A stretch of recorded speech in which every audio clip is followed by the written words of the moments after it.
Hebrews chapter 11, verses 1 through 19. Now faith is the reality of what is hoped for, the proof of what is not seen. For by this our ancestors were approved. By faith we understand that the universe was created by the word of God, so that what is seen was made from things that are not visible. By faith Abel offered to God a better sacrifice than Cain did. By this he was approved as a righteous man, because God approved his gifts.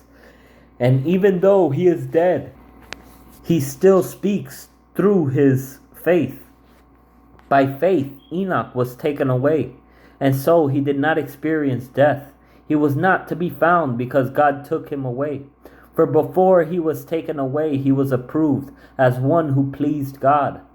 Now, without faith it is impossible to please God, since the one who draws near to him must believe that he exists and that he rewards those who seek him.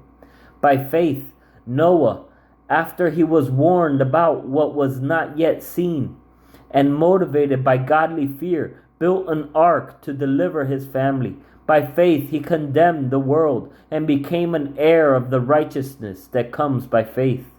By faith Abraham, he was called, obeyed, and set out for a place that he was going to receive as an inheritance. He went out even though he did not know where he was going. By faith he stayed as a foreigner in the land of promise, living in tents as did Isaac and Jacob, co-heirs of the same promise. For he was looking forward to the city that has foundations, whose architect and builder is God. By faith, even Sarah herself, when she was unable to have children, received power to conceive offspring, even though she was past the age, since she considered that the one who had promised was faithful.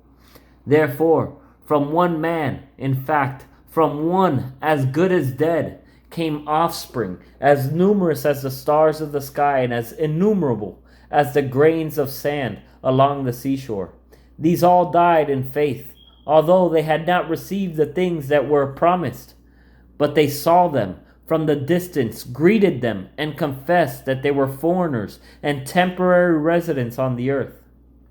Now, those who say such things make it clear that they are seeking a homeland.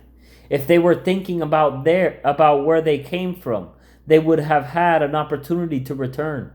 But they now desire a better place, a heavenly one. Therefore, God is not ashamed to be called their God, for he has prepared a city for them. By faith, Abraham, when he was tested, offered up Isaac. He received the promises, and yet he was offering his one and only son, the one to whom it had been said, "Your offspring will be traced through Isaac." He considered